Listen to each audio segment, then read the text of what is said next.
What's happening, everybody? Happy Tuesday. Hopefully, it was a successful weekend for a lot of folks, and hopefully, we are celebrating some playoff berths today.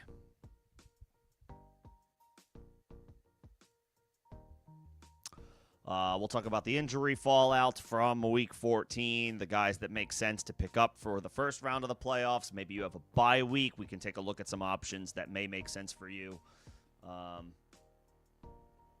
Looking ahead to Week 16.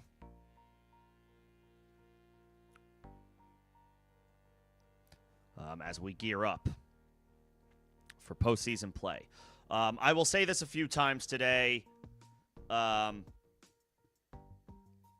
Just as a reminder and a heads up for folks that are trickling in later, I'm going to be holding on any start-sit questions. It's just too early to field those. There's injuries that we don't know about yet, things hanging in the balance, the vibes of the week in general, the matchups, all that good stuff.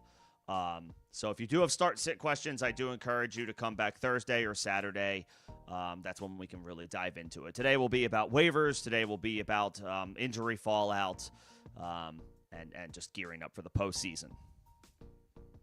But hopefully it was a successful weekend for you and hopefully culminating in a successful season with a playoff berth. Let's get into the injuries. I'll try to cover a little bit more today just to be, as fully prepared for the postseason as we can be. So news like the Arizona Cardinals could be without their starting left tackle in a pretty bad matchup against the Houston Texans. Paris Johnson suffered a knee injury. He could be set to miss time. And at this point in the season, missing time for a team that's 3-10 and going nowhere, I think that's Arizona's record, could be a season ender. Could be. It's not official yet, but it could be. So if Paris Johnson goes down, that's tough for Arizona, especially in a brutal matchup against Houston. TBD on if Marvin Harrison returns for them. He missed Week 14 with a heel injury. If you have Michael Wilson, you didn't quite care all that much. He once again put up a stellar performance. So we'll see what happens with Paris Johnson and Marvin Harrison moving forward for Arizona. Ravens running back Keaton Mitchell picked up a knee injury, but it sounded like he avoided serious injury. He was ruled out against Pittsburgh. TBD if he's able to play against the Cincinnati Bengals.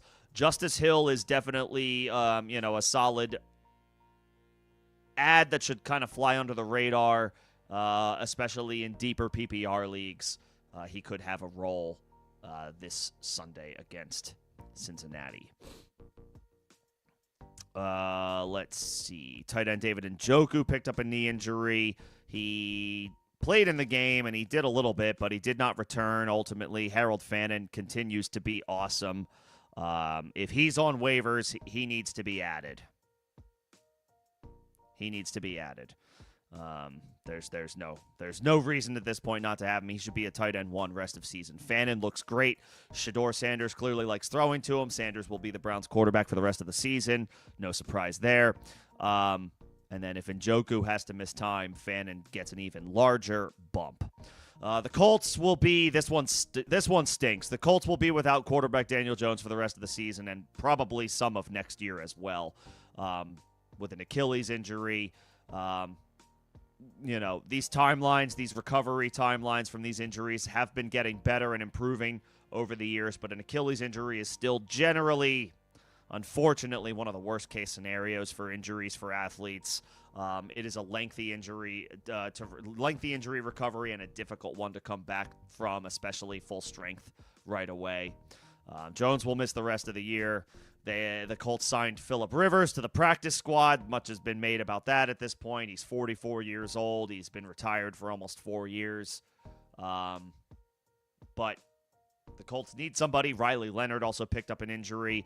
Anthony Richardson is already on IR, and it sounds like he will not be activated off IR. So, if Riley Leonard, who was their draft pick this year out of Notre Dame, cannot go, it's not out of the realm of possibility that Phillip Rivers goes from not playing in a game for multiple years and sitting on the couch to the starting quarterback of the Indianapolis Colts against the Seattle Seahawks. So stay tuned there.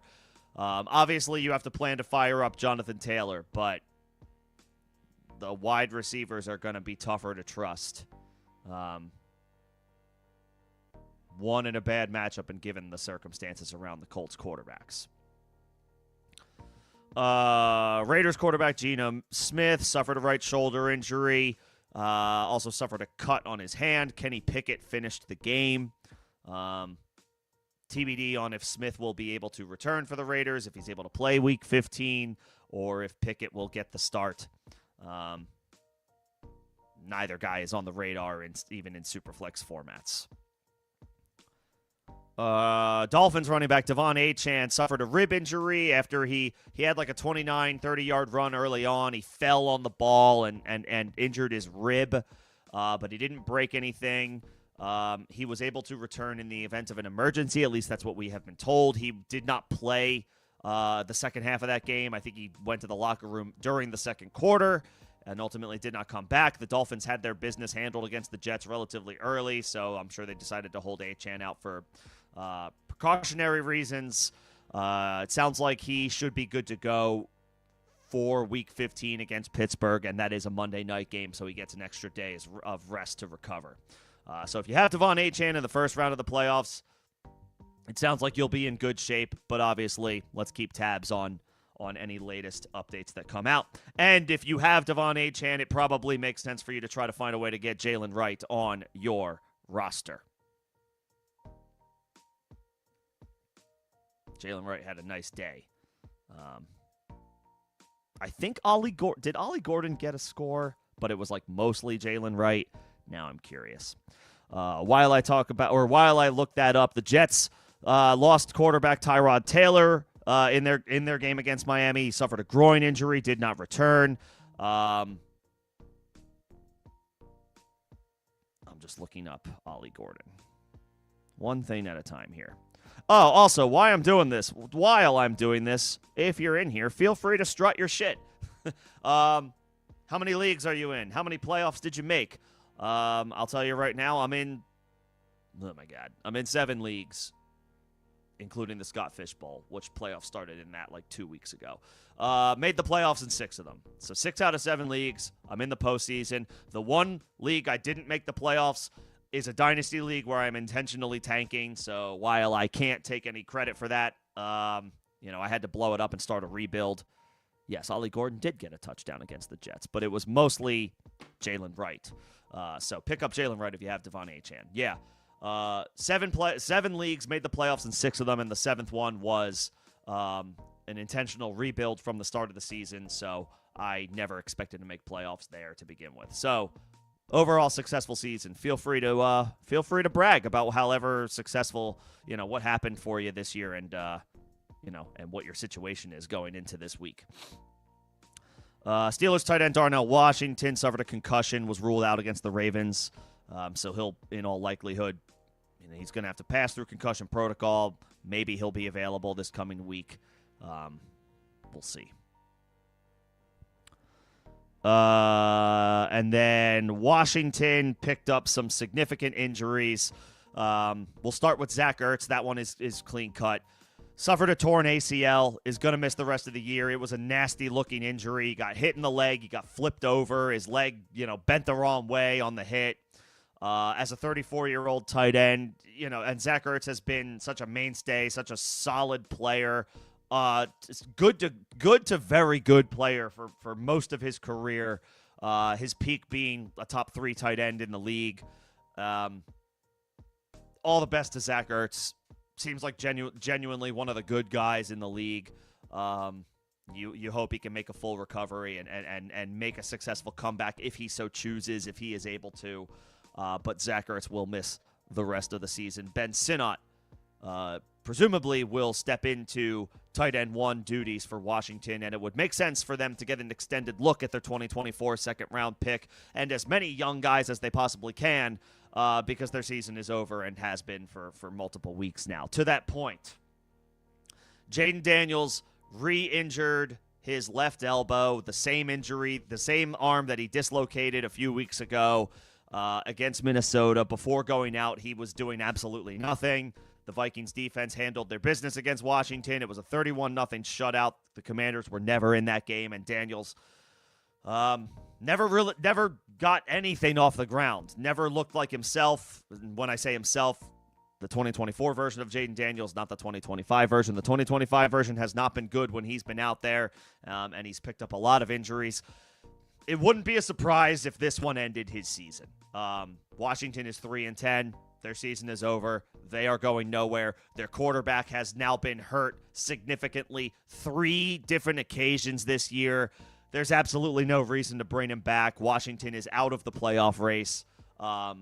They are playing for draft position and draft capital and turning the page and looking ahead to 2026. Marcus Mariota should start the rest of the way. He's worth picking up. Well, you probably were already hanging on to him in Superflex formats, especially if you've had Daniels. But in one quarterback leagues, if your quarterback situation is in flux, Mariota will certainly be streamable for the rest of the way. What is Washington's remaining schedule? Because, I can't imagine we will see Jaden Daniels again this year. That would be a shock. He gets the Giants this week. That's not bad. He gets the Eagles at home week 16. That doesn't look as bad as maybe it used to. And then he gets Dallas week 17, which should be fine. Mariota is a perfectly reasonable streaming option at quarterback to go with if he is still available in one quarterback leagues. Deeper leagues, 12-team leagues, 14-team leagues. You probably have a guy that you feel a little bit better about on a week-to-week basis in 10-team leagues. But if you have Mariota, maybe you had Mariota because you also had Jaden Daniels. I'm going to go ahead and assume that you can drop Jaden Daniels at this point, rock with Mariota and or whatever waiver wire pickup you may need at quarterback. So a brutal season for Washington. I would imagine they will close the season out with Mariota and focus on getting their franchise quarterback healthy and ready to go for next season.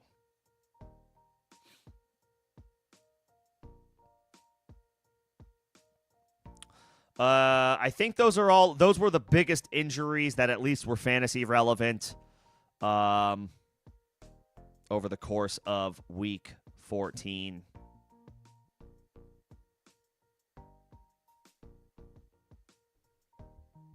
Yep, I think that's about it.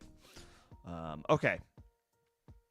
To the waiver wire options for this week. Obviously, everybody is going to have different scenarios, different players available, and therefore different players to consider dropping. So we can get into all of that at a very high level, and if I do not cover your specific question, I will obviously be sure to get to it. But let me start with the top options. I mentioned Marcus Mariota at quarterback. I would also throw Tyler Shuck in there. He is widely available, and if you are, unsure what to do at quarterback, maybe you had Jaden Daniels and you don't have Marcus Mariota, maybe you had Daniel Jones. Tyler Shuck is probably a guy that's worth playing out the string. He's been playing well. Had another good performance against Tampa Bay. They beat the Bucs outright at on the road. So good for Tyler Shuck. He's looking, he's been looking better and better each week. He's got a clear-cut stud wide receiver one in Chris Olave to throw the football to. He's got a reliable tight end in Juwan Johnson to throw the football to. Shuck's certainly viable if you miss on Marcus Mariota at quarterback. And he's got some pretty good matchups the rest of the way. Those would be the quarterbacks. Running back, I've seen Chuba Hubbard available in multiple areas, so go ahead and check and make sure and see if he's out there. Feel free to scoop him if you can. What we don't know right now definitively is what the rest of what the backfield will look like for the rest of the way for Carolina. Will it be Rico Dowdle? Will it be Chuba Hubbard? Can you start both of them if you have both of them? Are they guys that you avoid entirely because, Carolina's offense is a little up and down, and they're a little difficult to trust as far as who has what role any given week. But you might as well check and see if he's available. he would probably be the top option. Any of the Giants running backs, if they got dropped for their bye week, Tyrone Tracy might have been dropped. One, it was week 14 bye, and two, he picked up an injury. Devin Singletary didn't pick up an injury and looked pretty good in a bad matchup against New England in week 14 or in week 13, excuse me. They were on bye last week. So it's possible that one of either Singletary or Tracy are available. Go ahead and scan the wire. Some solid matchups for them starting this week against Washington. So if one or the other is available, that's viable depth at running back. Both Giants running backs.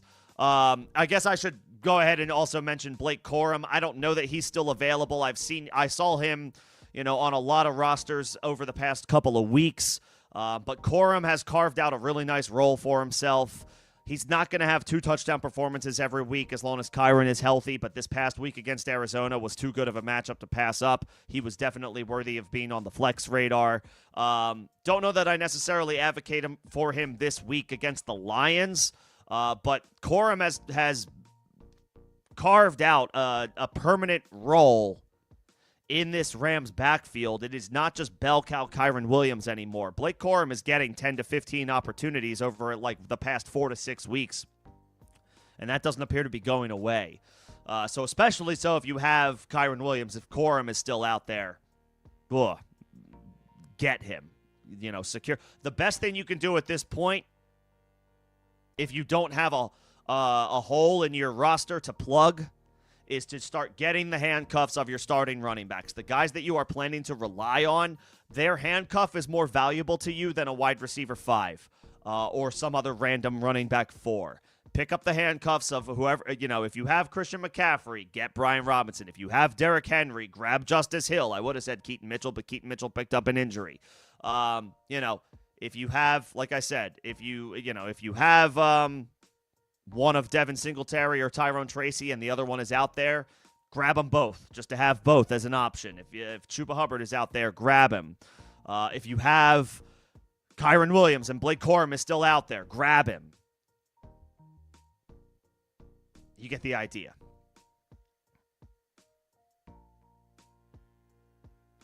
So those would be the running back suggestions. At wide receiver, Luther Burden had a really nice day. Rome Odunze is week to week with a stress fracture in his foot. And DJ Moore continues to do very, very little.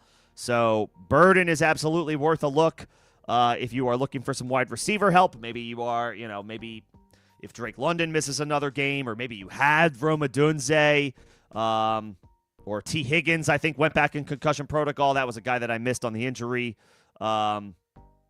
fallout.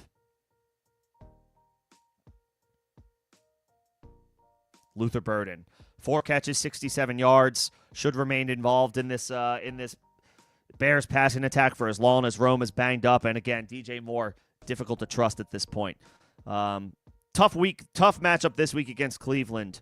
But Green Bay at home week 16, and then on the road against San Fran week 17. Not too bad for the rookie. Other wide receivers, of course, Jaden Reed came back. As expected, he played a part-time role in his first game back. His role will continue to increase, so he could be worth a flyer.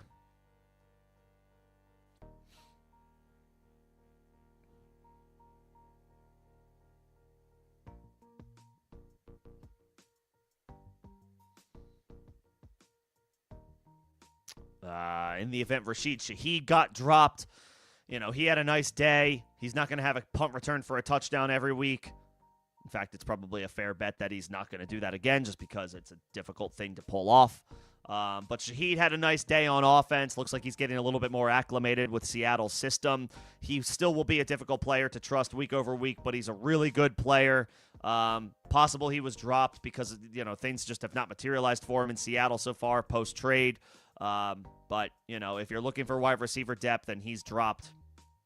He's a talented player, getting more comfortable, presumably, in the system and with his new team, with his new offense. So, Rashid Shaheed not looking too bad.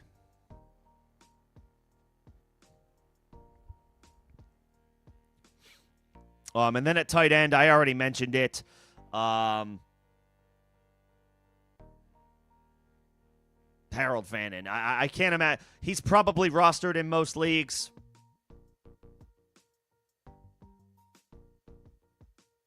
But if he happens to still be out there, I mean, he is a tight end one for the rest of the way, especially if David Njoku can't go.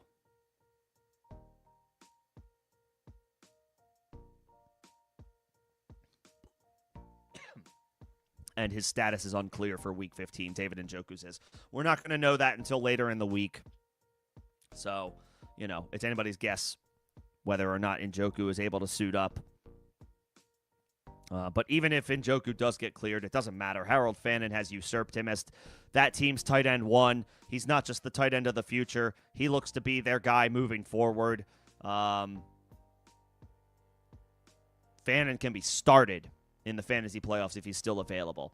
And then, I don't know how widely available Kyle Pitts is, but Drake London continues to miss time. The Falcons season is officially over. They were eliminated from playoff contention this past week. They weren't ever seriously in it recently, but now it's official. They're mathematically eliminated. So there's probably not a ton of incentive for Atlanta to rush London back, especially without Michael Penix. They play a short week this week against Tampa Bay. I believe he was listed as a do not practice both days, London. So he's trending toward missing this game. He would need to log a full practice on Wednesday, tomorrow. Yeah, it's not looking good. It's not looking good for London. So if Pitts is still out there, he may not be. He's been a viable, an upper echelon option for you without London. That figures to continue. Kirk Cousins continues to look his way in bunches. I think he's got double the number of targets from the next highest person, which is probably Darnell Mooney.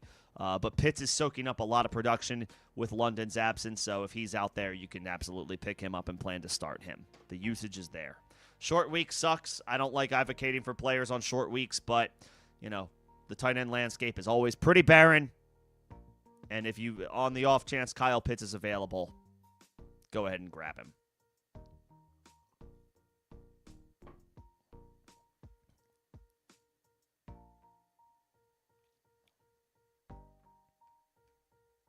Okay. I think that is a general overview that I have of waivers. I'm trying to think if there's anybody else that's worth mentioning. Shuck and Mariota at quarterback. The Giants running backs, Bam Knight. Check and see if guys like Chuba Hubbard are available. I saw him available in several leagues. Blake Corum, obviously, if he's still out there. And then, anybody that you can handcuff. Brian Robinson, if you have Christian McCaffrey, grab him. Emmanuel Wilson, if you have Josh Jacobs, grab him. Blake Corum, if you have Kyron Williams, and if Corum is still available, grab him. If both Giants running backs are available and you have the space and, you have some question marks at the end of your bench, grab both. Screw it. You get the idea. Protect your investments.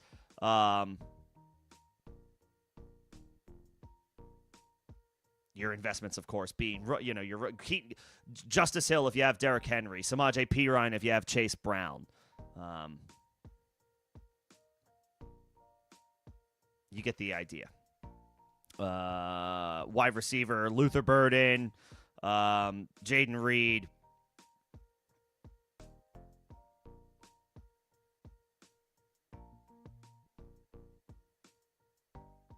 Those are the big names.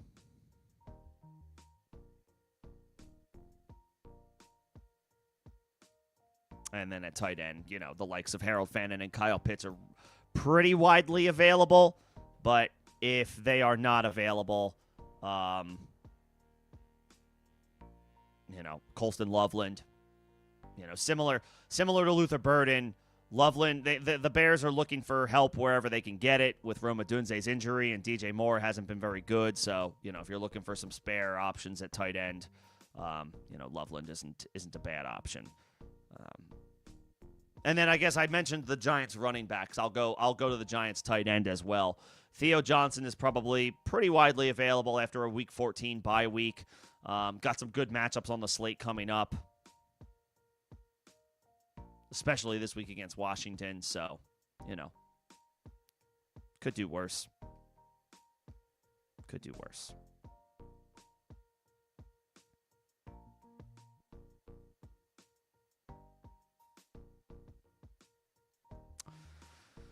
Okay, I can now start getting into your questions. If you have been here before, welcome back. If you are here for the first time, welcome in.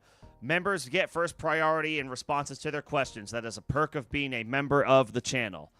You can find more details about becoming a member of the channel in the first link in the description of this live stream and all videos and streams on the channel. If you are feeling generous enough to send a super, you don't have to, but if you do, that would also be a way to jump the line and get your question answered faster. You may also get a little bit more out of me, thought process, analysis, if you are a member or if you send me a super. If you are not a member and you don't send a super, I will answer your question, but I do ask for some patience as I work through the member and super questions first. Whether or not you are a member, if you are enjoying the stream and the conversation, if you could just like the stream, that helps me out for algorithm purposes. Appreciate that in advance. I see Sport Dog, I see Kevin, and I see Greg as my members in here. What's going on, everybody? And, of course, if you're in here, I assume you made the playoffs. You're probably not consuming fantasy content if you're out of the postseason at this point, unless you're a total junkie like I am. So kudos to you if you're here regardless. But if you made the playoffs, congratulations. That's step one, complete. Now we're on to the next challenge, the next accomplishment. Let's string together a couple more wins and get to week 17. Sport Dog, appreciate the kind words. If there's anything specific that you need, just let me know. But I did just go over all of my waiver wire thoughts. So if you need a rehash of anything, just let me know. The horse is prepared for battle. I like it. Oh, I see Mike in here as well. Sorry, Mike. I just caught your username. Appreciate you coming in and hanging out.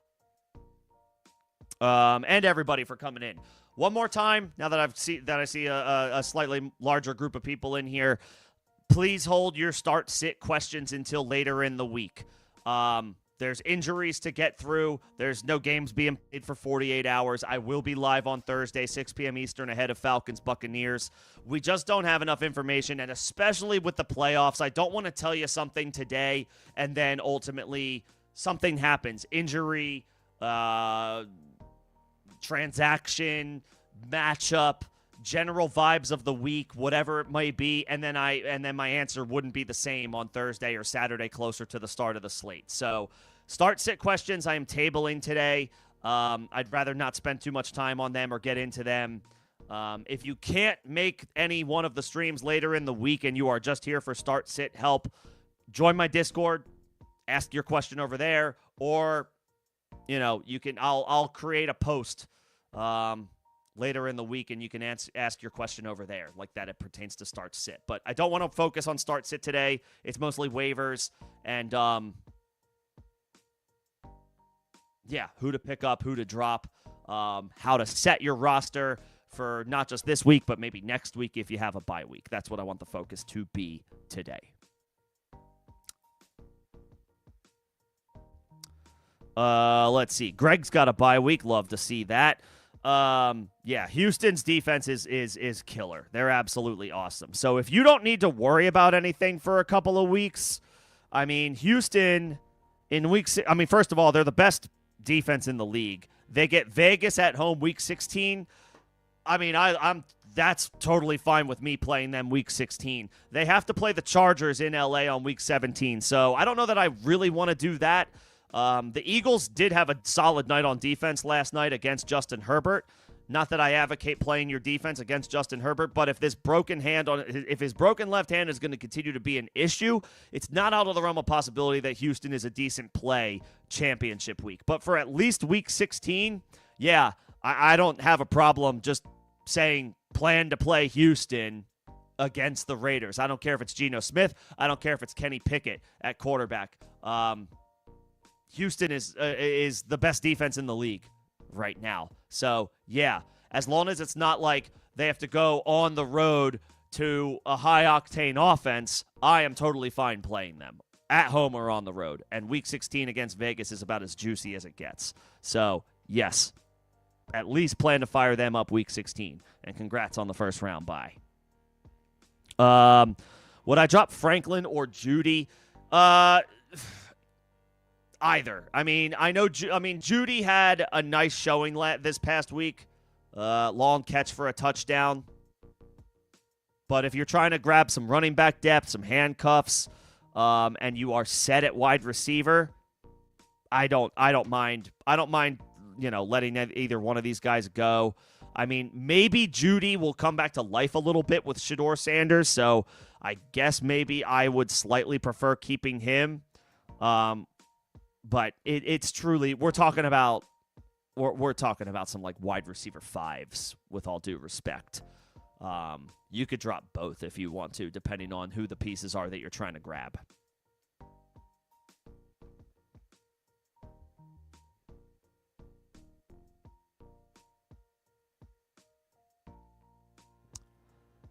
Let's see. And does Debo get a bump with no Ertz? Sure, yeah. I mean, Terry and Debo are going to get all the work that they can handle. Ben Sinnott is going to ascend to the tight end 1 role, presumably. I don't know that I can advocate picking him up, although Mariota does historically like throwing the ball to tight ends, so maybe Sinnott has some deep league appeal. We just don't have anything to go off of with him. He hasn't done anything to this point. There's no track record to go off of with Sinnott. It's been Zach Ertz the past couple of years as the clear-cut, bona fide starter, so there's nothing to go off of there. But if you have Terry, if you have Debo, yeah, you can keep firing them up. You would think that the target share is almost exclusively consolidated to those two. But also keep in mind, this isn't always foolproof, but bad teams who are out of the playoff race always feel a little bit more volatile to me. They are a little bit more likely probably to give a longer look to their young guys, if they have any. See what they have going into 2026. Because at this point, veterans aren't, they're not, winning games is not going to really matter for Washington at this point of the season. Their season is over. Daniel's season is probably over. So I would just caution there's a little bit more bumpiness, lack of clear-cut confidence in guys on teams that are out of it and going nowhere. That's not a foolproof strategy. It's not guaranteed to mean anything. It's totally possible that those guys, McLaurin and Debo, continue to get their full complement of snaps and play out the strain and put up numbers. Just want to call that out. When all else fails and you're looking for, this is for everybody. This is for whoever you are, whatever your situation is, and whatever your question pertains to. Generally speaking, you want to be trying to find dudes who are on teams playing for something. Guys on teams on the cusp of the playoff race, maybe just on the bubble, whether just in or just on the outside looking in. Guys that are playing for something, and every single week matters. From here on out, the teams that are playing playoff games every week, like, I can't believe I'm saying this, the Kansas City Chiefs. The Chiefs are fighting for their playoff lives right now. So, ancillary dudes for them might be a little bit more valuable, say that, and their defense as well, than, say, a defense in a good matchup, but the team is 3-10 and going nowhere. So just something to keep in mind. So, yes, Debo theoretically gets a bump. How good Washington's offense is going to be from here on out, though, is anybody's guess.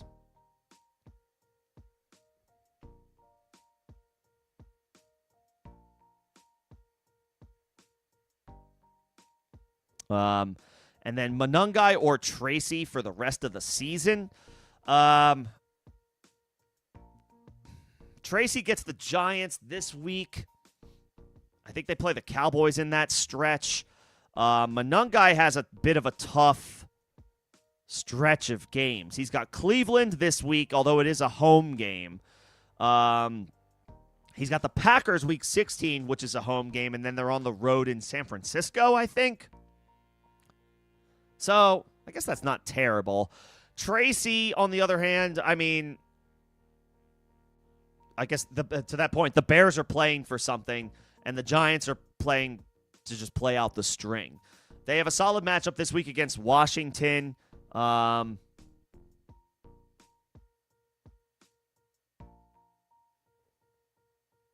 then they have Minnesota and Vegas. So that's not bad. The problem with Tracy is it could be, it could be Devin Singletary any given week. It could be Tracy any given week. And right now, I think the Bears' offense is a little bit more trustworthy than the Giants. Yes, it could be, it could be DeAndre Swift and Kyle Monangai. He is the number 2 behind Swift, but Monangai has been involved. Some tough matchups, but the Bears are playing for something.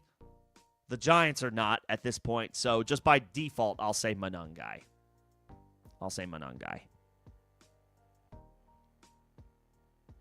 Yeah, I would just keep Monangai if that's who you have. Moving on from Franklin to Judy, Greg. Sure. I'd rather have some... Hell, drop Franklin for Tracy. I'd rather have... If you're set at wide receiver, if you've got like your 2 or 3 guys where it's like, these are my dudes that I'm rocking with and I'm not really worried about a wide receiver 5, then pick up Tracy for Franklin. And then that way you have more running back depth. I would be fine with that.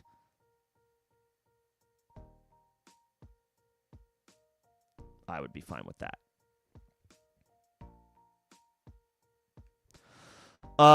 Sport Dog. Who would I drop between Rodriguez, Vidal, and Marks?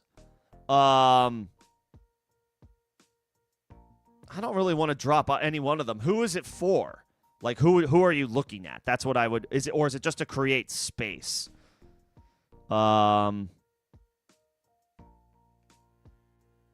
Is it just to like make room? To field an eligible roster or like a legal roster. I would want to know who specifically you're dropping or who you're dropping and who you're trying to pick up. I guess same question with the wide receivers. Is there somebody specifically on the wire that you're looking at that you want to grab?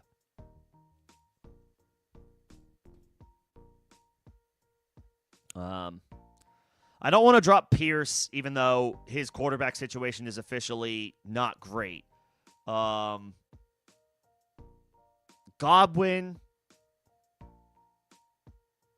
What did Godwin do this past week? I mean, in an 8-team league, I don't think you necessarily need to worry about Godwin or holding on to him. He's just been okay. 5 for 55. I mean, he's getting decent usage, but he's not going crazy. Godwin hasn't really been a significant contributor this year. I don't know that changes with Mike Evans and Jalen McMillan close to a return. I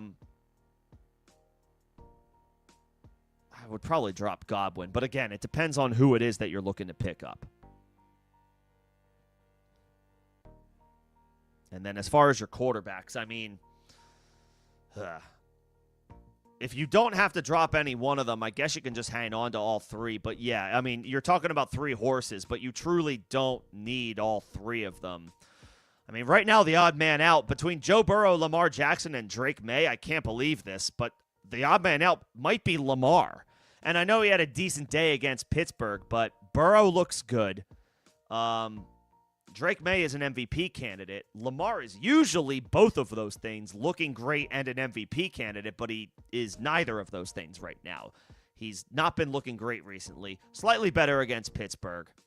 And he's certainly not an MVP candidate. Not this year. Just he's missed way too much time, and when he's been on the field, the performances haven't been there.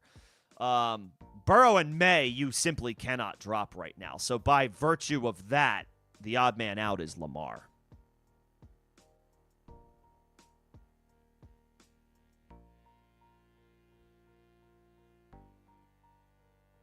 But I get not wanting to drop him.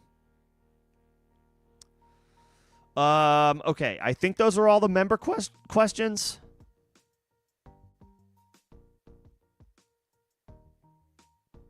Oh, you could pick up Chuba.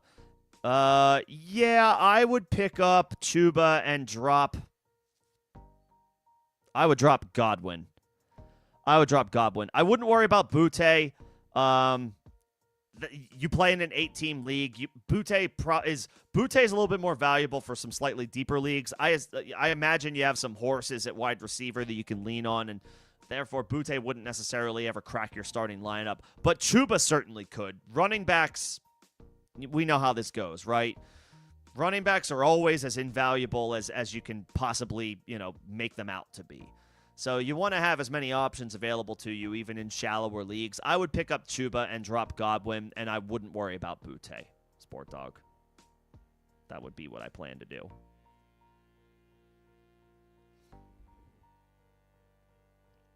Okay.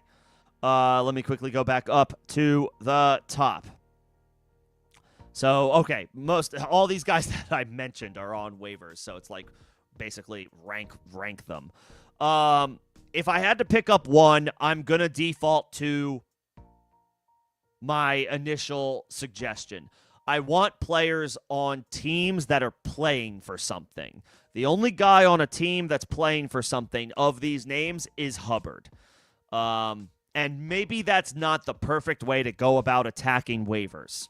Because on one hand, Devin Singletary could be motivated to be playing for his next contract, and therefore he's going to play well, or he's going to do his best to show out.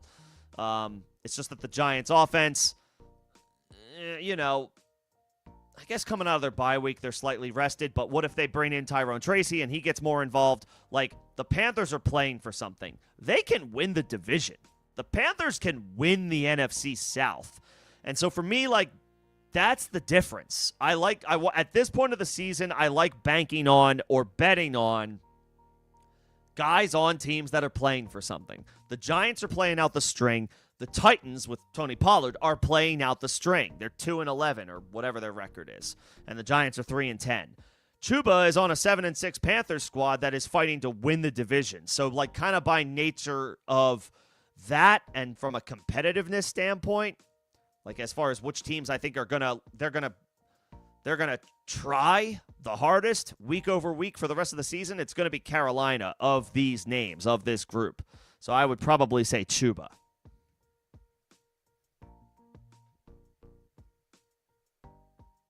I'd probably say Chuba. And Pollard had a great game for what it's worth, but it was in a bad matchup too. Go figure. It's like the first time that we've seen him do anything significant this year. I'm not chasing Tony Pollard. I would say Chuba. And then do you keep Juwan or pick up Theo Johnson? Either one is a fine stream to take a shot on. Theo gets a really good matchup this week against Washington. The Saints have they have the Carolina Panthers this week. There you go. And it's a home game. So that's actually not too bad. I would maybe just keep Juwan. Juwan's been solid. Although I do like the matchup for Theo. And we're talking about two players on two teams that are eliminated from playoff contention, so that competitiveness, thing as far as the team is out the window for this question. I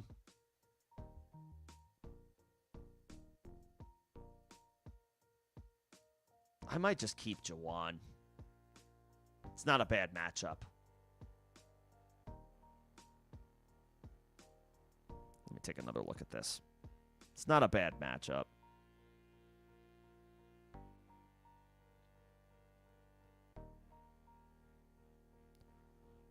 Yeah, at home. Juwan's been pretty steady in home games this year, outside of one.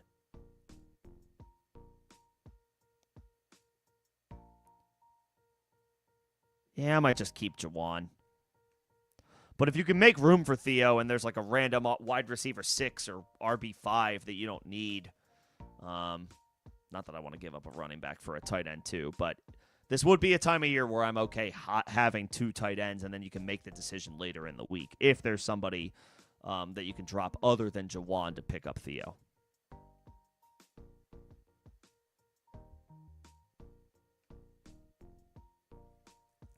And really quick, Sport Dog, if you're not confident in Drake London, that is a slippery slope to drop a guy of that caliber. I know he's not playing, and it's possible that nothing has been ruled, nothing has been confirmed, and nothing has brought up yet about London's rest of season availability, but it is not out of the realm of possibility that they don't bring him back and get him ready for 2026 now that their season is pretty much over because they are eliminated from playoff contention.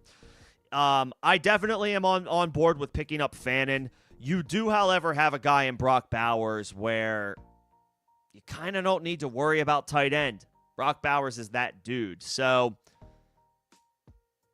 I might hold London I might hold London until week 16, and that's obviously volatile because there's no guarantee that you make it to week 16, but if you have your flex like locked up for this week and Fannin would just be on your bench, then maybe I wait a week, and if London doesn't play week 16, then I would drop him. I don't know if I'm ready to drop him yet, unless you're desperate for the roster spot. If you're desperate for the roster spot, then fine.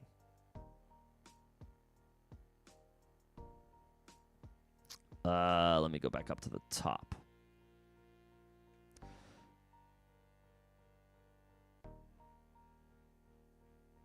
Brissett. Is it worth picking up Jacoby Brissett? Yeah, it is. It is worth picking up Jacoby Brissett. He didn't have his best performance this past week, but they are throwing the ball, Arizona, like 50 to 60 times a game. They cannot run the ball, and they have to throw to have any type of success on offense. And you have the bye week. So you don't even have to worry about Jacoby having to play Houston this week. You can kind of sort out what you want to do in week 16, and you can give yourself the option. And once you settle on the quarterback that you're going to play, you could even consider dropping the other. You're probably not pulling Mahomes out of your lineup, but Jacoby is worth being on a roster. So, yeah, I would say pick him up. And he probably shouldn't cost that much if he's still available on waivers at this point because they're playing Houston. And it's going to be hard to advocate starting Jacoby this week against Houston, especially in one quarterback leagues. But you don't have to worry about that because you have the bye week. So, sure, grab him. I'm fine with that.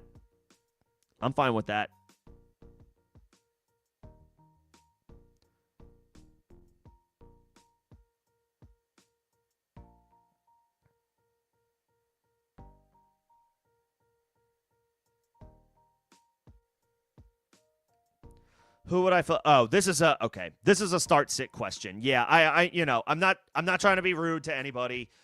Let's wait on start sit questions until Thursday at the earliest. Practice reports, injury updates. It's the playoffs. I don't want to give you my thoughts too early in the week, and then you do it, and then I am like, wait, nope, that's actually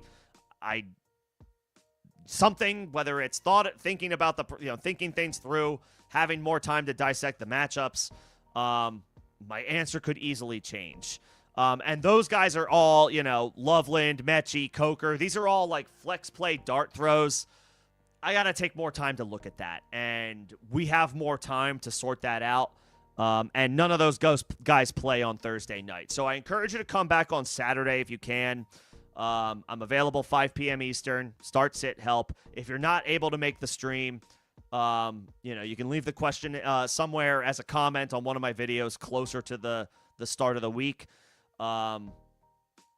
It's too early to tell. We got to get through injury reports and practice updates yet. So that goes for everybody. I appreciate everybody coming in and hanging out today. But if you do have a start sit question and only a start sit question, I'm probably just going to jump it, and I will cordially let you know that I'm jumping over it. But I'm probably going to jump over it. It's too early in the week, and I don't want to give you the wrong answer ahead of the playoffs.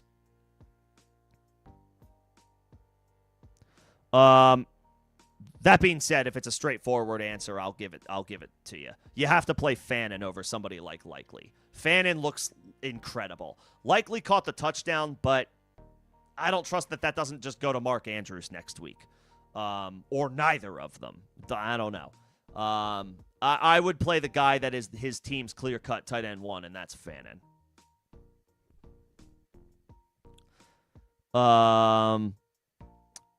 You have the Rams, who do have some tough matchups coming up, and I don't really want to play them this week against Detroit. Totally get it. So, yes, you can drop the Rams for the Jaguars. They get the New York Jets.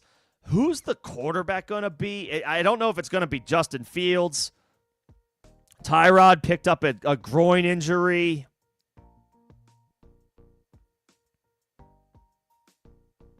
Brady Cook. Oh, God. Yeah, pick up Jacksonville. I forgot to mention potential defensive pickups this week. Jacksonville is looking good. They have a solid defense, especially at home. They put up numbers. They put up production. And now they get the Jets potentially down to Brady Cook. I would be fine with starting Jacksonville no matter who the Jets start at quarterback. But if it's their third string quarterback, yeah, sign me up for that. Absolutely. The Rams are a good defense, and I don't necessarily want to just be like, yep, drop them. But this is not a great matchup this week. So in order to secure a team like Jacksonville, yes, I'm fine dropping the Rams.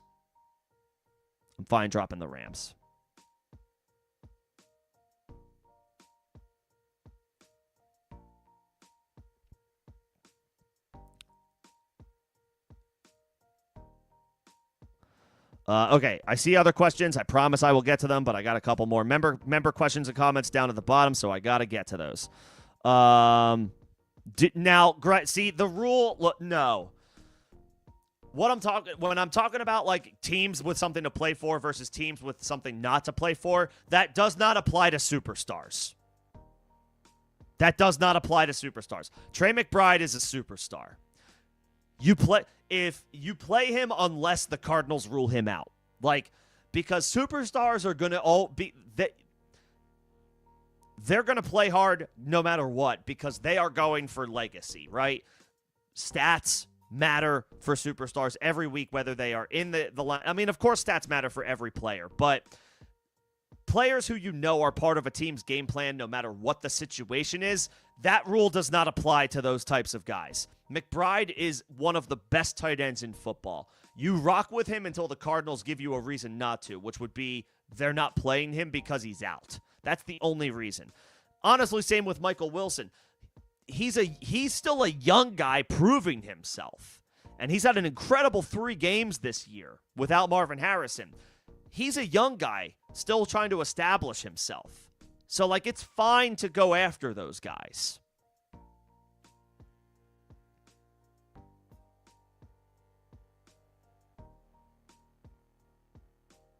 And then, of course, we have to see about Marvin Harrison before we worry about Michael Wilson. But you're not doing anything with Michael Wilson right now. You're not dropping him. You're hanging on to him, and we will see what happens with Marv. And we'll cross that bridge when we get to it.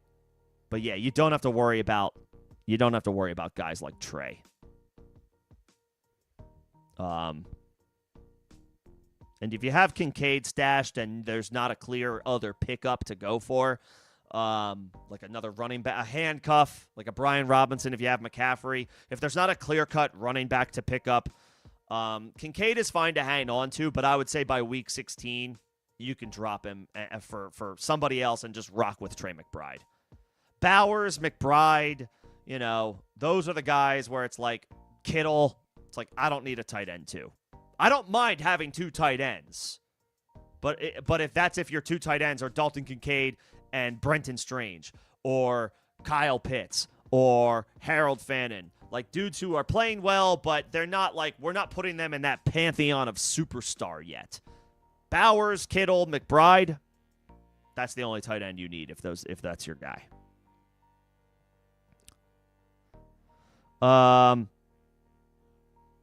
And no, Sport Dog, I wouldn't worry about ancillary Cowboys wide receivers yet. I would pick up some running back depth. I would drop Godwin for Tracy. I would still stick with that.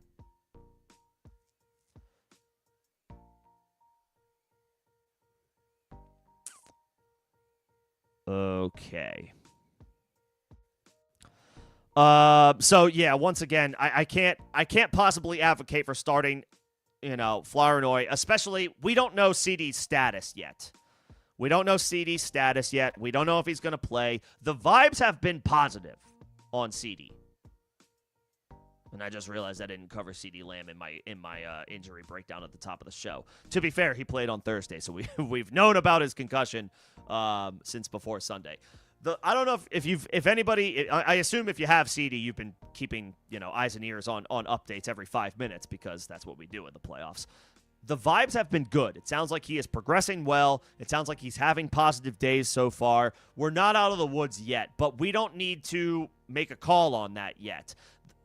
I'm going to err on the side of optimism, because that's what the reports have been about CeeDee's availability this week. They've been optimistic. Does that guarantee he plays this week? No, unfortunately it doesn't. And we have no idea what his status is just yet. To that point, we've got all until Sunday. I'm not like, pick up, if you have CeeDee Lamb, and you have some other random ancillary wide receiver that you're hanging on to that you don't really need anymore, and you want to pick up Flournoy, fine.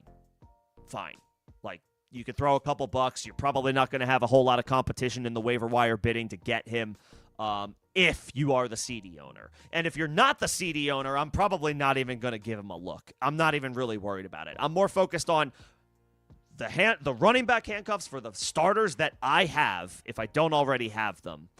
And like a couple of defenses and or a couple of tight ends if I don't have a clear-cut option for this week or next week. I'm not worried about, depth wide receivers before the star wide receiver status is known, if that makes sense. And then with the start-sit question again, I encourage you to come back on Thursday or Saturday if you can. Play Bucky on Thursday night. Obviously, play Bucky. And Breece is in your lineup as well. As far as that third option, let's come back to that on Saturday or Thursday, maybe. When we get practice reports, we have more information available to us. We can make a call then. But of those names, Breece and Bucky are for sure in your starting lineup. The third guy, let's wait. As far as dropping Pat Bryant for Jerry Jeudy, again, sure. We're talking about wide receiver 5s here. I would much rather you have more running back depth if there's anything that's out there. Even if it's a deep handcuff for one of your starters. If Justice Hill is out there and you have Derrick Henry. If Emmanuel Wilson is out there and you have Josh Jacobs.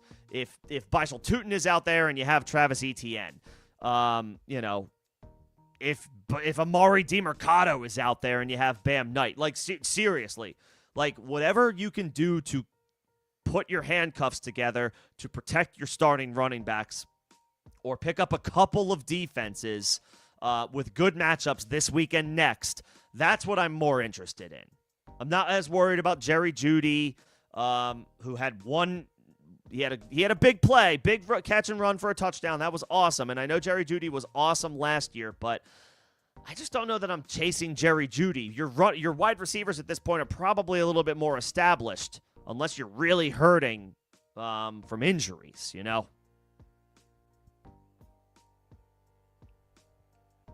Yeah, I'd rather have those running backs locked up, whoever it is. And I know in most leagues, the waiver wire for running back is a barren wasteland. But if there's anything out there, any semblance of anything, it's worth grabbing at this point, especially if it's a handcuff to one of your starters.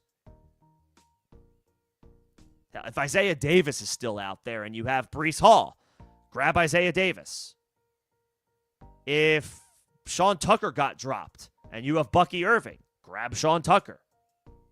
You see where I'm going with this?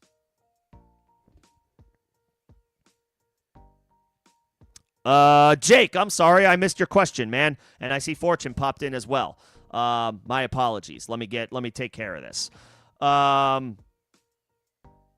playoffs start week 16. Okay. Does that mean you have a bye week, or does this mean you are playing this week? Either way.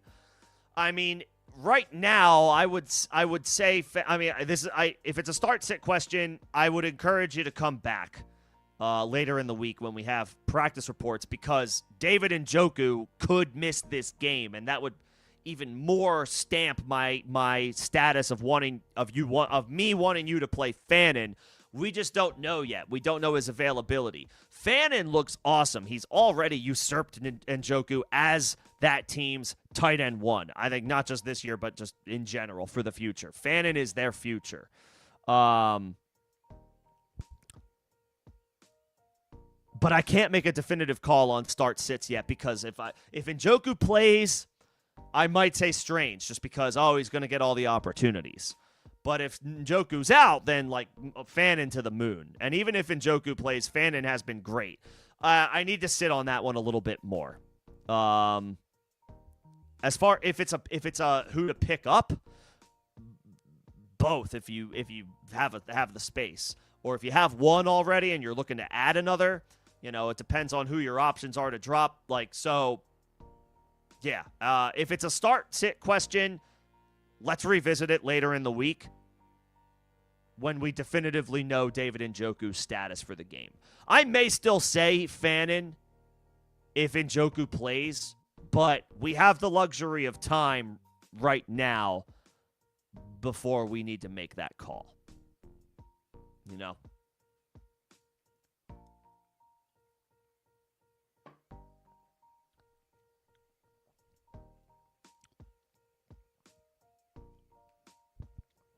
And Fortune and Jakey, it looks like you guys have very similar questions. The insurance for the Miami backfield. We can only go off of, what has happened most recently, right? And most recently, it was Jalen Wright. Now, again, we want to protect our investments as much as we possibly can. If you have the free space on your bench, and by that I mean obviously, somebody who is not going to contribute for you in the fantasy playoffs, then hell, drop 2 players and pick up both of them. Pick up Jalen Wright and Ollie Gordon. Screw it. The vibe seems to be that Achane is going to be okay for Week 15, and they play on Monday night, so he's got the extra day to rest. But by all accounts, Achane could have gone back into the game. He didn't have to, because the Dolphins boat raced the Jets early on, and they were able to win that game without Achane or after Achane. And Achane still gave you a freaking RB1 performance in basically a quarter and a half of football. Devon Achane is a freaking stud, for whatever that's worth. Jalen Wright would be the first guy that I grab, just because, again, that's what we most recently saw. Jalen Wright took over a lot of the opportunities after Achane went out. I think Ollie Gordon had 7 carries. Let me go ahead and look. No, 5 carries. 5 carries for 17 yards, 3.4 yards a touch. Too small of a sample size to really criticize his yards per carry. And he picked up a touchdown. He played 25% of the snaps. That was, again, Achane missing a good chunk of that game. Jalen Wright had 24 carries for 107 yards and a touchdown. He also had 3 targets, even though he didn't pull one of those. He didn't pull any of them in. Yeah, I mean, Jalen Wright got that might be your answer. This is for Fortune and Jake. You both had very similar questions about Achane and the insurance. I mean, all we can go off of is the most recent game. And in the most recent game, Jalen Wright had 24 carries and Ollie Gordon had 5. And if you want to count the targets, Jalen Wright had 27 opportunities overall, and Jalen Wright had 5 because he didn't get a target. So it's Jalen Wright. Now, is that going to be the same in Week 15 and 16 and 17? I don't know. But all we can do is go off of what we most recently saw. And what we most recently saw was Jalen Wright, not Ollie Gordon, step up as the primary runner for the Dolphins after Achane went out. But hey, if you have the space, if you have the roster space, because we're all shrinking our rosters at this point, right? All of you. If you're in here and you're in the playoffs, you should be planning to shrink your roster. What do I mean by that? Cut ties with that wide receiver 6. You don't need him. The running backs that are on your bench should be outside of the obvious names or super subs should be the handcuffs to your starters. You should have at least, I mean, not at least. It's totally fine for you to have 2 defenses. It's fine for you to have 2 tight ends if you don't have Brock Bowers or Trey McBride. And if you do have Brock Bowers or Trey McBride and you have a random tight end 2 on your bench, it's time to say goodbye. You do not need that player anymore. It's do or die time. A tight end 2 does very little for you unless you start 4 flexes. Bowers and McBride, George Kittle, those are your horses. Those are your studs. You don't need a tight end 2. You don't need a wide receiver 6. You don't need a running back 6 or 7 that isn't an insurance policy to one of your starters. We're all shrinking our rosters.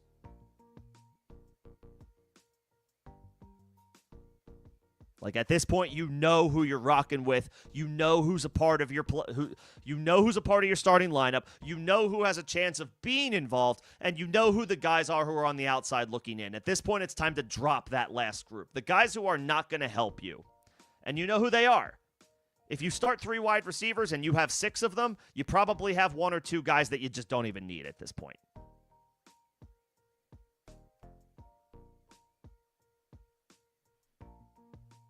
I went off on a whole tangent, but basically, Fortune and Jake, Jalen Wright, and then Ollie Gordon as your insurance for the Dolphins.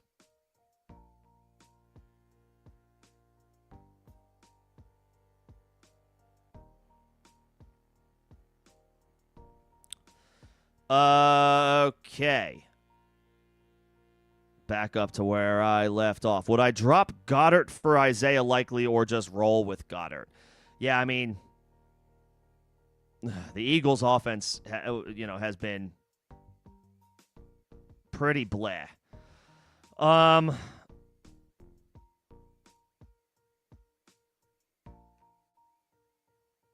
mean, I know Isaiah Likely caught the touchdown.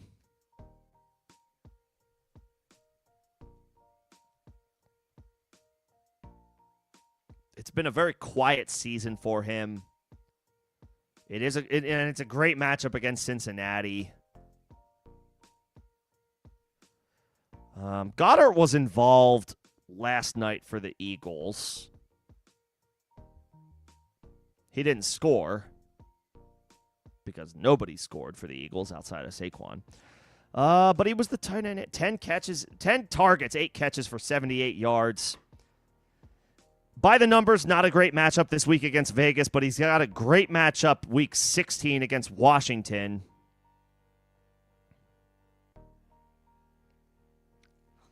No, I don't think I would do that. Like, okay, fine. Yes. Likely has a great matchup this week against Cincinnati, but it's musical chairs. It could be Mark Andrews, it could be Isaiah Likely. At least with Dallas Goedert, you know he's their starting tight end. You know he is their top option, head and shoulders, clear cut at the position over anybody else that they have. I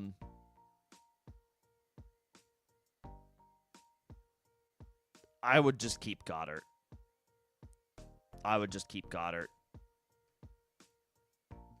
I know Likely has a good matchup against Cincinnati. I know he does. But, that could be Mark Andrews. It could be a Mark Andrews week. Not that Mark Andrews has done much of anything recently, but he did get the contract extension from the team for some reason. So, it's possible it could be Andrews. It's possible it could be Likely. At least I know for the Eagles, I know it's Dallas Goedert at tight end. And for me, I think I'll just go with that. And after a 10-target, 8-catch performance, I'll roll with Goddard.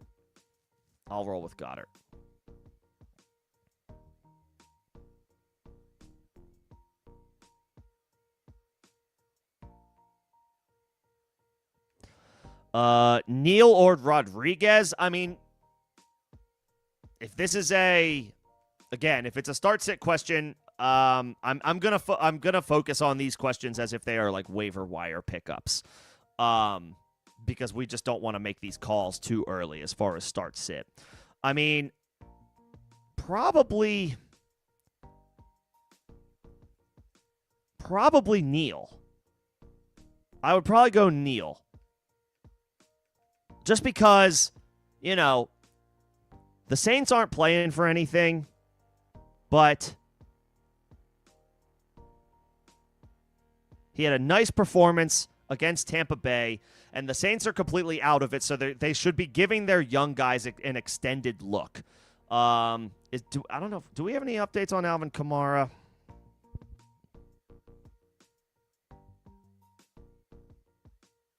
No, there's no way of knowing. I mean, it's possible Kamara does not come back this year. Again, the Saints have 2 wins. They are not going to the playoffs. They might as well give as much of a look to their young guys as they possibly can. So I will go with, I'll say Neal over Rodriguez. And this is a specifically like stash and hang on to him versus who to start. I'd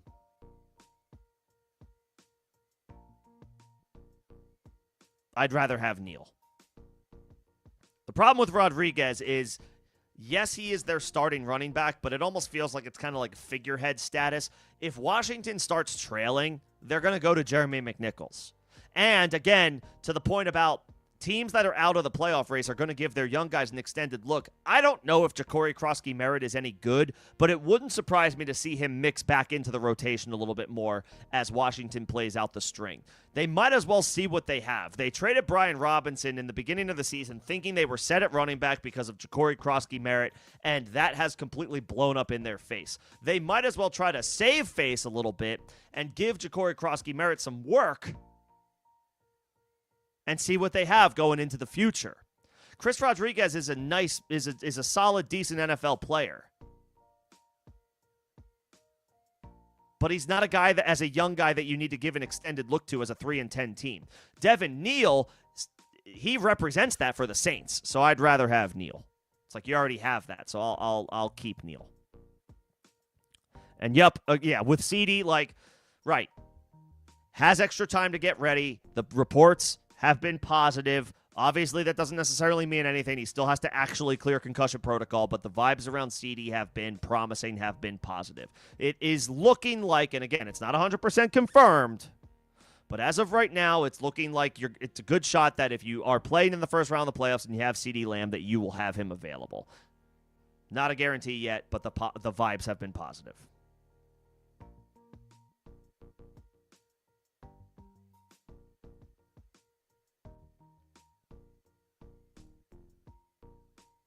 And I got the member questions.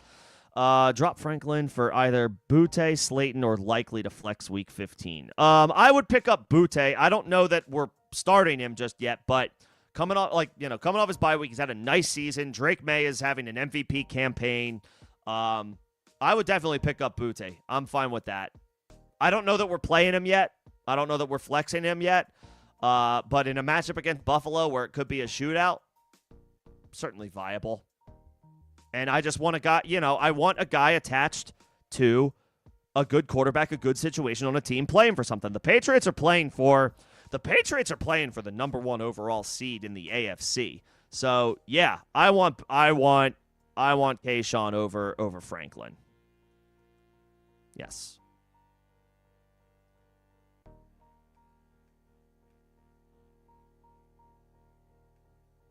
Slayton does have a good matchup this week against Washington.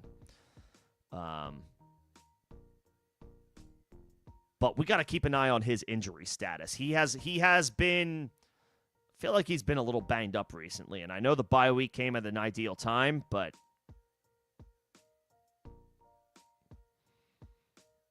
he's still somewhat volatile. I think I would go Butte. Let's see. Someone cut Hollywood Brown.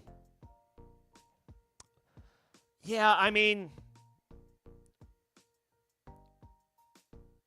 I'm going to chalk up what happened to Kansas City as just like, first of all, they don't appear to be the same team that they have been in years past. Obviously, they're not going to win the AFC West. That's already guaranteed, it's wild that Patrick Mahomes is out of the division race to win the AFC West in week 14. I mean, I know we're going into week 15, but they were eliminated from a chance to win the AFC West with 4 whole weeks to go in the regular season. That's wild to me. That's insane. But that being said, I'll chalk that up to just they had to play Houston. I think Houston's going to do that as a defense to a lot of teams this year. And they have been, and they will continue to do so. They are going to frustrate opposing offenses, and they're going to make it a struggle for them all night long. And I think the Chiefs were feeling that on Sunday night. So I'm not worried about Rice.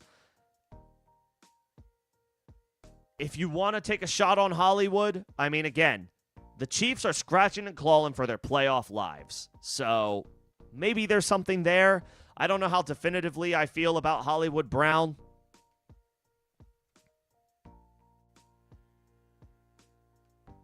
And then, of course, it would also depend on... Oh, it would be Isaiah Davis. I would say...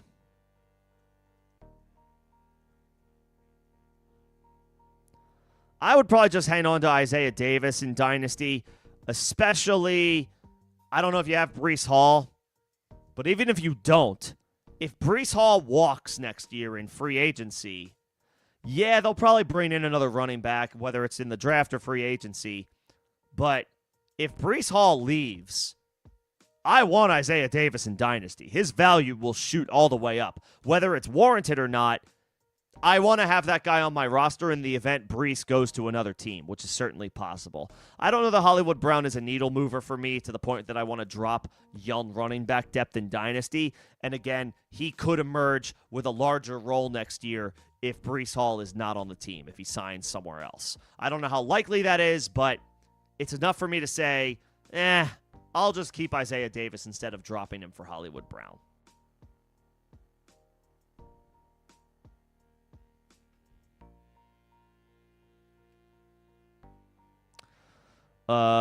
Would I drop McPherson?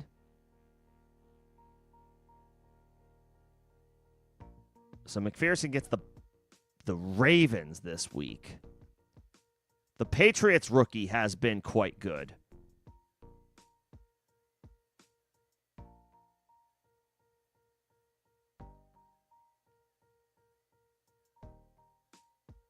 Especially recently. Last matchup against Buffalo, he kicked 2 extra points, made them both. He kicked 3 field goals, made all 3 of them, one of which was 50-plus. He has 12 field goal attempts in his last 3 games, and he's made 11 of them.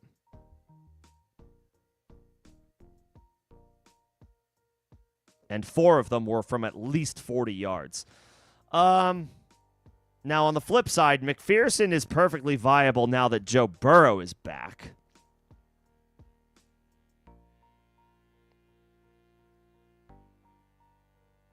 And in the matchup against these same Ravens just on Thanksgiving night, McPherson kicked 6 field goals.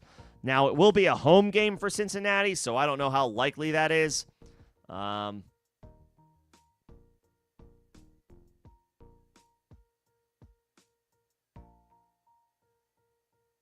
Patriots are at home against Buffalo.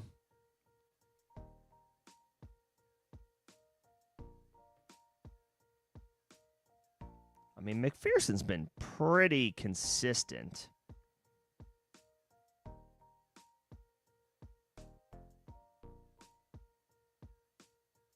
And he's been pretty solid at home this year. McPherson has.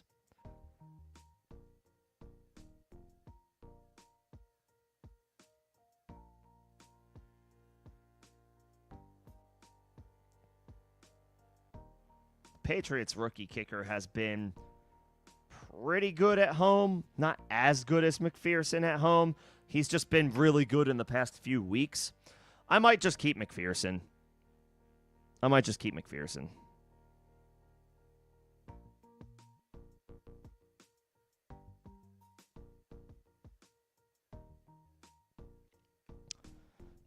I dropping Benson or Garrett Wilson yet? Yeah, both of them. Benson doesn't look like he's going to play for the rest of the year. He had his 21-day practice window opened a few weeks ago, or a couple weeks ago, and then he suffered a setback with his injury. I think the Cardinals were clearly hoping that he would have been playing by now, but he still isn't practicing since he suffered the setback. The Cardinals are 3-10. They are completely out of it. I'm sure Benson is one of their younger players that they would like to give a look to, but if he is less than 100%, there's not really a reason to put him out there. I would not expect to see Trey Benson again this year, barring something unexpected tomorrow or Thursday, depending on the practice reports. As for Garrett Wilson, I don't even know that I've seen an update for him.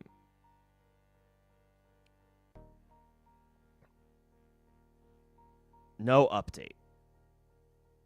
He is eligible to be activated off injured reserve this week.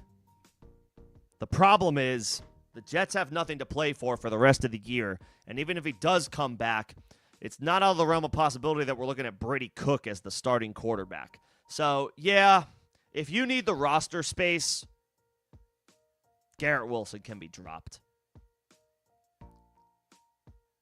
He hasn't played in 4 games. There's no update on his status. The Jets are well out of the playoff race, and their quarterback situation is an absolute mess. Yeah, I would drop Garrett Wilson and then just hope that he bounces back in 2026.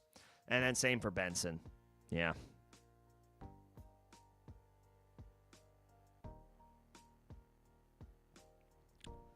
You would have to drop. Is that I Higgins? Who is I Higgins?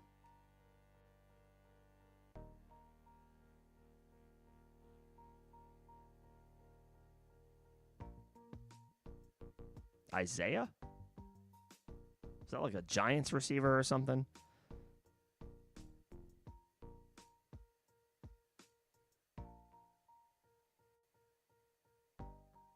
I remember this question was about picking up Jacoby Brissett. Oh, Jaden Higgins. Got it. I guess it depends on, the strength of your depth. If your wide receivers are strong, then Higgins is fine to drop.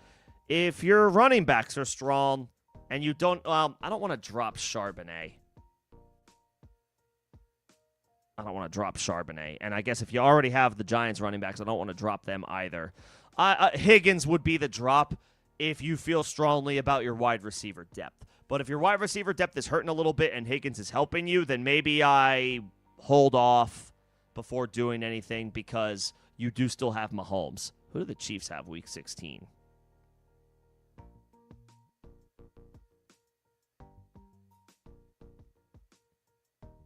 The Titans on the road. I would drop Higgins for Brissett if you're set at wide receiver, if you feel confident about your wide receiver core.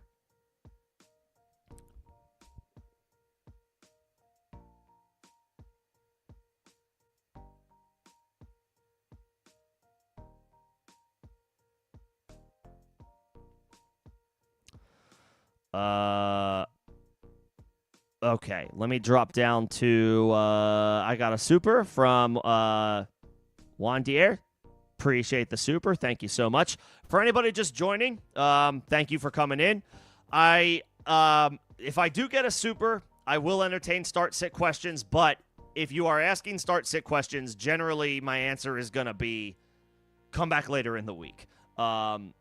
We need practice reports. We need injury updates. There are key injuries before I make any definitive calls. And just, the general vibes as the week progresses also helps to sort that type of stuff out as well. There could be defensive injuries that impact matchups, and that might change my answer. So I do encourage you to come back later in the week if you can for start-sit help. That being said, if I do get a super, I appreciate the thought. I appreciate the generosity. I can take a look. Who do the Broncos play week 15? I'm looking this up. The Packers at home. Caleb gets the Browns at home. McCarthy and Mariota gets the Giants. McCarthy gets the Cowboys. See, the Cowboys is a great matchup. McCarthy has not done enough. He had a little bit better of a game last week. He's been a little bit better this past week, so that was good. I just even in a great matchup against Dallas, I just don't know that I have a ton of confidence in McCarthy. My streaming answer here might be Mariota against the Giants. It's a pretty good matchup. But, I want to see, is Rome Odunze definitively out this week? Probably, but you never know.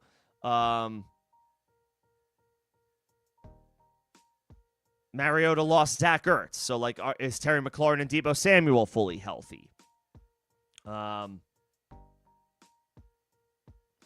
now, I would be leaning Mariota as my stream. But a lot can change in 4 or 5 days' time. So that answer could be different. I do encourage you to come back later in the week if you can. But right now, Mariota has been a solid streamer when he has played. He's not going to have Zach Ertz anymore, though, so that hurts.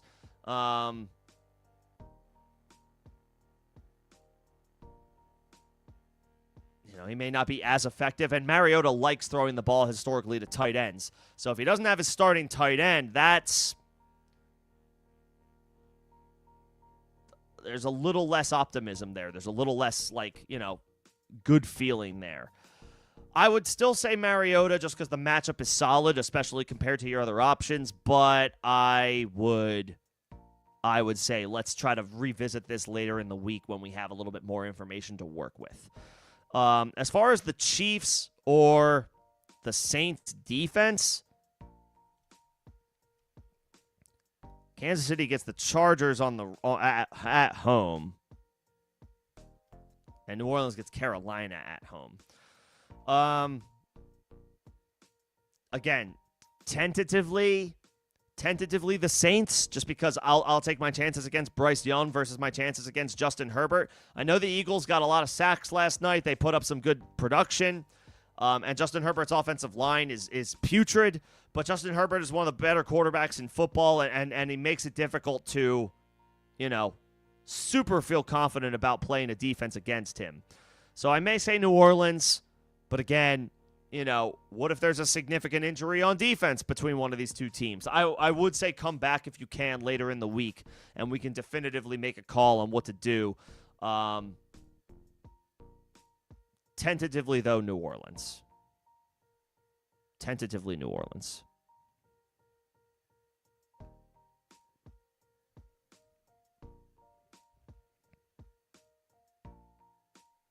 Hey, what's going on, Evan? Oh, you did play Brian Thomas instead of Sanders. Yeah, Shadur had a nice day. I think Brian Thomas didn't have an awful game. But, yeah, he's... As far as I'm concerned, Brian Thomas needs to be out of lineups for the rest of the season. 3 for 87 is pretty good, but compared to a quarterback, you're not. Yeah, we can't feel good about him.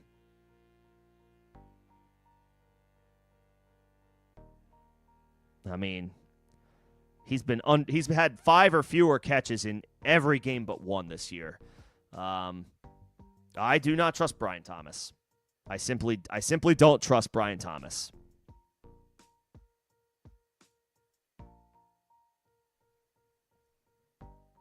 Too tough to trust. Hey,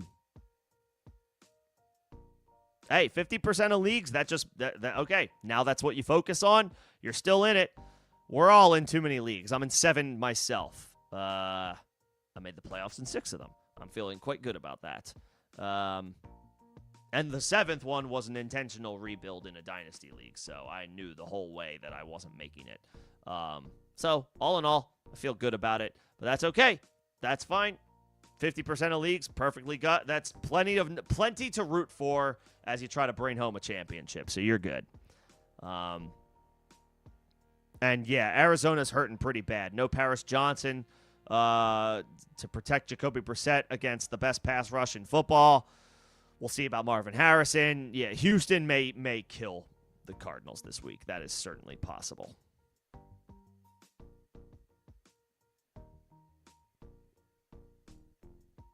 Okay, I got all these member questions. So, yeah, this is a start-sit question. Again, I don't know for Michael Wilson if Marvin Harrison is back yet. I don't know if Evans is going to play. I don't know if Evans is going to play and how much that impacts Godwin. London might not play. So if you are available on Thursday, I will be around 6 p.m. Eastern, talking shop before the game. We can sort this out on Thursday. There's so many unknowns here. Like Marvin Harrison Jr., as it pertains to Wilson. Evans could play, could not play. If Evans plays, that affects Godwin. London may not play. There's a lot of question marks here. I can't give any definitive answers yet. Basically, if Marvin Harrison is out, play Michael Wilson. But if Marvin Harrison is back, that makes this a little bit more complicated. I would say come back on Thursday if you can. We need more information that the week will give us as it unfolds. We need injury updates, especially from some of these guys directly. Evans, London, etc. And then London is not necessarily droppable outright, but look, if you need the space and you're in a do-or-die playoff matchup and he's the clear-cut guy that he's definitely not helping you this week because he's injured and you need to pick somebody up that can help you this week or potentially this week and next week, it's on the table. It's totally possible London doesn't play again this year. It's absolutely possible. The Falcons have been eliminated from playoff contention. We already know Michael Penix isn't coming back this year. You know, I don't know that the Falcons feel like there's anything London necessarily needs to prove while being on the field with Kirk Cousins. The only reason he would play is because he genuinely wants to play and he's 100% healthy. I can't imagine that even at less than 100%, the Falcons would let him play in what is officially a lost season for them. So, you know, I would say by week 16, if we make it that far, if we advance that far with Drake London on our bench and he still isn't playing by next week, then he's definitely a drop. If you don't have the IR space to hang on to him.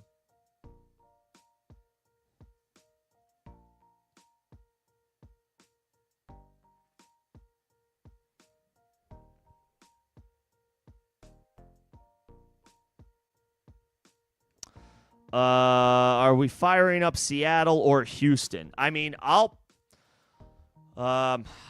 either, honestly. I mean, and I'll have to look at it as the week progresses because it's a start-sit question. But I mean, either. And if you have one and you're trying to pick up the other, do it. That's fine with me. Houston gets Arizona, who is going to be probably without their starting left tackle. And then Seattle gets Indianapolis, who might be starting 86-year-old Phillip Rivers. Like, either one of these are fine. As of today, right now, Tuesday, I don't feel strongly one way or another. Both are good. Both are in good matchups. Maybe if one of those defenses has a significant injury to one of their main players, that tips the scales. But, I mean, they're both in advantageous, favorable situations. So I don't think you have an issue with playing either one. Seattle or Houston is fine.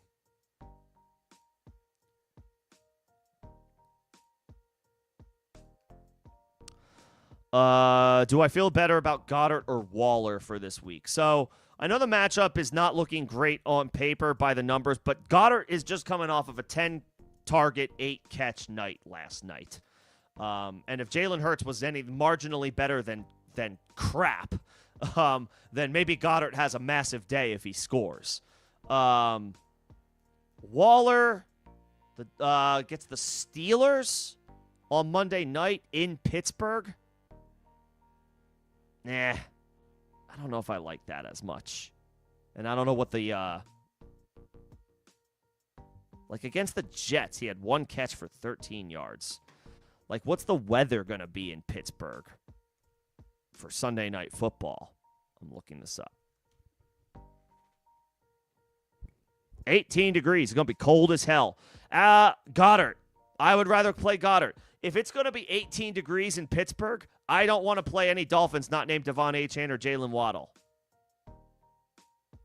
Tua doesn't like the cold weather. He did okay against the Jets this past week. But that game was 40 degrees. This game's going to be 18 to 20 degrees. Goddard. I'll play Goddard at home against the Raiders. coming off of a 10 target game. I'll play Goddard.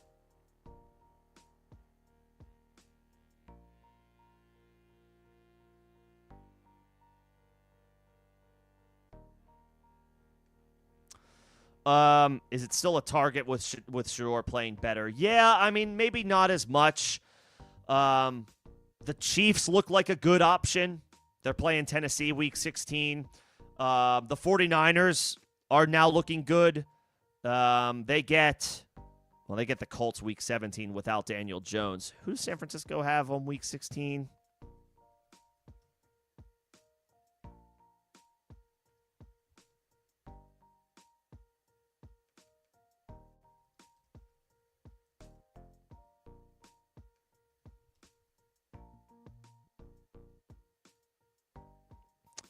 Why aren't they giving me their schedule? I need to see.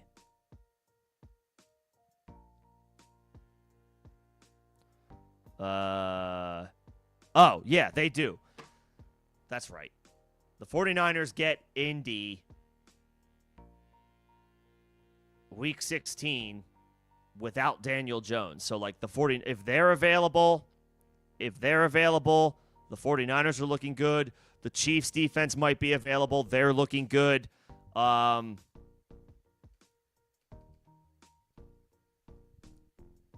mean, I know they're not great, but the Saints get the New York Jets at home in week 16. They've been playing better recently, and the Jets haven't been. I mean, yeah, Buffalo's not looking as enticing with Shador looking solid. You still could stash them just in case, but I mean, the Week 16 defenses that look good right now are San Francisco, Kansas City, and New Orleans. San Fran gets the Daniel Jones-less Colts. Kansas City gets Tennessee. New Orleans gets the Jets at home. Those would be the 3 Week 16 defenses I'd be looking at.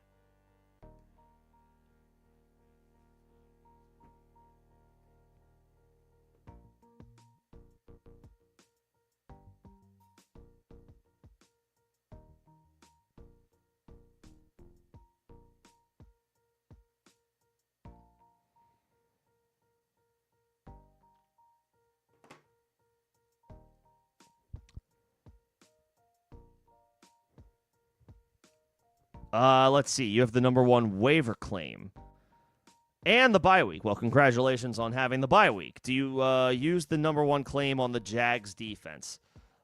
No, I don't know that I would burn the number 1 claim on a defense that you're not going to use for 3 weeks, because week 16 on the road in Denver is not a great matchup by the numbers. I don't love Bo Nix, but at home in Denver, I don't love that spot. Yes, they're viable for week 17, but also we may want a different defense for you for week 16. The Packers are really good, but they're going to be on the road against Chicago in a revenge game for the Bears. And I don't know if this time next week how confident I'm going to be feeling in that. Yes, they have Micah Parsons. Yes, they have a good overall defense. Yes, they're pretty reliable. But on the road against a division opponent that they just beat, and therefore that team will be, the Bears will be looking for some revenge against Green Bay. I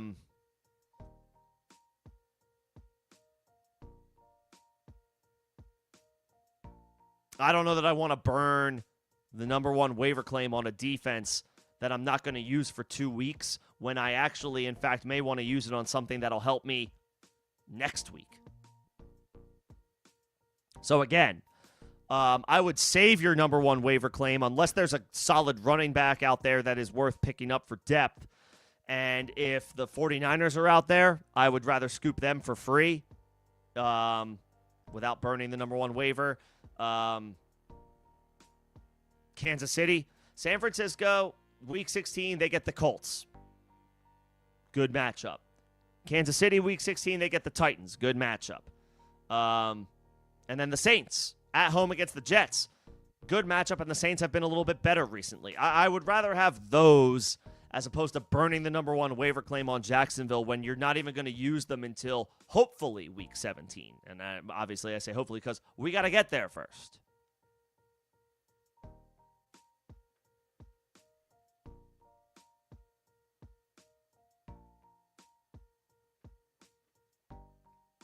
So I don't think I would use the number 1 waiver claim on Jacksonville. I would tell you to do it if you were playing this week. But you're not playing this week, so that great matchup doesn't matter for you. Which is good. I'd rather have the bye week, of course. But, yeah, I don't know that you necessarily need Jacksonville. They are a play for this week, not necessarily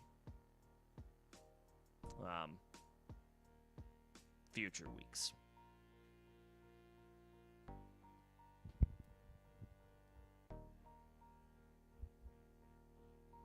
Okay. I think I got all of the questions in the chat.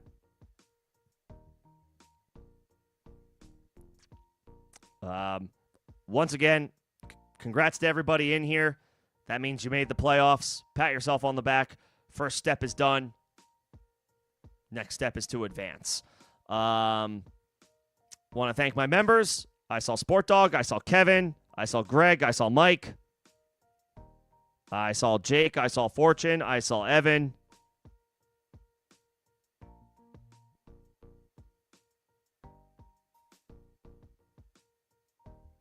Yeah, appreciate the members. Shout out for the consistent, continuous support. Wandir, thank you for the super. Much appreciated. And everybody for coming in and hanging out tonight. This playoff waiver wire evening. Hopefully tonight was helpful. I'll timestamp this for anybody who watches retroactively for injury, the injury fallout and the overarching waiver wire suggestions, which you can find closer to the top of the show, probably about 20 minutes or so in. I'll be sure to timestamp it.